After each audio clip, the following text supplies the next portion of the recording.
શિષ્યના સંબંધને લાંછન લગાવતી ઘટના, શિક્ષકે વિદ્યાર્થીનીને બનાવી હવસનો શિકાર।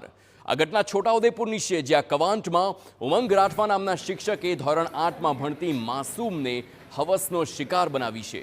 ઘટનાની વાત કરીએ તો અમિત રાઠવા નામનો વ્યક્તિ વિદ્યાર્થીની તેણે એકલી મળી હોવાનું કહી કવાંટ પોલીસ સ્ટેશન મૂકી ગયો હતો। પોલીસે વિદ્યાર્થીનીના માતા પિતાનો સંપર્ક કરી પોલીસ સ્ટેશન બોલાવ્યા।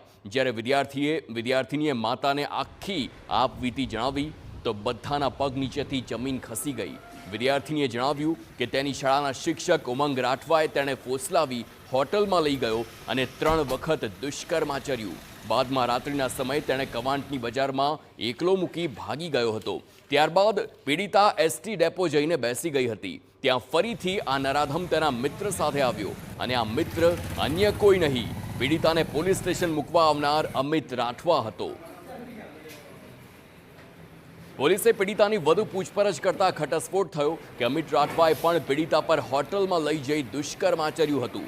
સવાર પડી એટલે અમિત રાઠવા તેને ઘરે લઈ ગયો અને ફરી વિદ્યાર્થીની પર દુષ્કર્મ આચર્યું। ત્યારે આ હેવાનોની હવસનો શિકાર બનેલી માસૂમ બાળાની તબિયત બગડી અને ત્યારબાદ અમિત ગભરાઈ ગયો અને પીડિતાને પોલીસ સ્ટેશન લઈ આવ્યો। આ સમગ્ર હકીકત ઉજાગર થતાં પોલીસે આરોપી શિક્ષકને ઝડપી પાડી, જ્યારે અન્ય આરોપીને પકડવા ચક્રો ગતિમાન કર્યા છે।